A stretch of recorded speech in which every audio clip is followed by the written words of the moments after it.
as you were creating the simulation, what was your thought processes associated with what you were trying to visualize?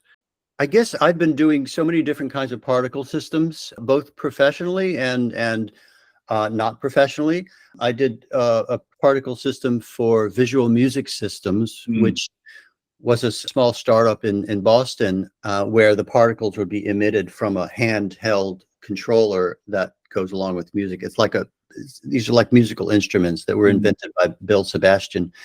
And so after having built many particle systems, I always like to think, how can I cheat physics? What can I do to kind of play around with the physics itself? And so what's happening here is that these particles are moving towards or away from each other, depending on their color. And that kind of brings up, interesting social metaphors or various ways of thinking about how organisms move. So it's sort of in between biology and physics. There are dynamical systems that emerge from this that are very surprising and fun, and they're very sensitive and delicate, and so they can be interrupted by other dynamical systems that come in and swallow them up or break them apart and so on.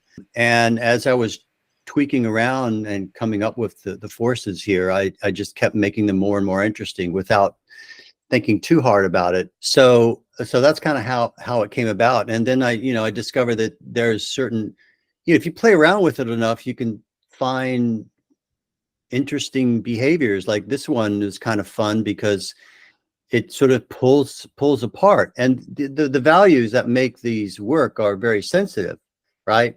They can be tweaked ever so slightly one way or the other, and this behavior doesn't come out anymore, or a different behavior comes out. This would be something I would like to put out there for people to evolve, so people can vote on them and come up with I think there's some really crazy stuff that can come out of this that we haven't seen yet.